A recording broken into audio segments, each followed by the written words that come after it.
When I first met my husband, we both recently graduated college and we were living on our own. He was a really charming guy and I started spending more time with him. I found out rather early that he wanted to stay a virgin till he married.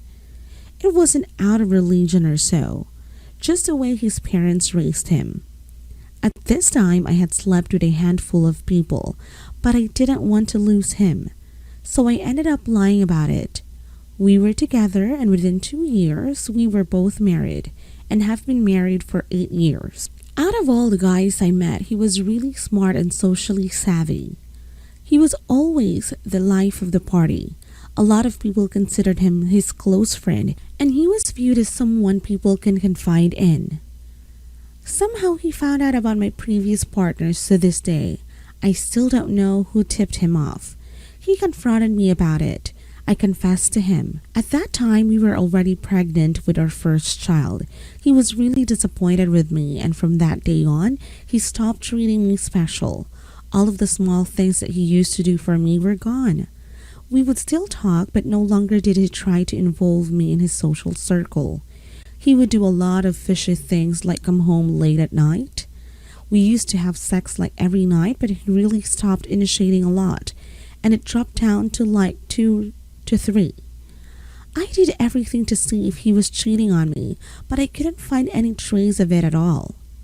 I checked cell phone records, nothing. I tried really hard to get more back into his life, but he never let me. We still had our good times as a family. We soon had our second child, and he always was a good father. I kind of just accepted that this was the natural order of things. I ended up making a new group of friends, and I told them about my situation. A couple of them suggested to me that the only way to find out if he was cheating was to put a GPS tracker on his card. At first, this thing sounded insane, but they eventually persuaded me. I ended up finding out that he was leaving work during his lunch hour to go back to an apartment. I ended up hiring a PI, and he ended up confirming that my husband was going back with another woman. I ended confronting my husband. I started yelling at him, and in my anger I did slap him in a couple of times. I started frantically crying and asked him why he did this to me. He told me he wanted to have the same experiences that I did. He said that he missed out, and at first thought I did too. He said that he felt weak in the relationship before I had more sexual experience than him. He said he needed to do it to reclaim his masculinity. He told me that if I want to work on our marriage, that we can together. If not, we can go through with a divorce. But if I want to stay, that he is not going to be a punching bag, and I can't bring up his infidelity.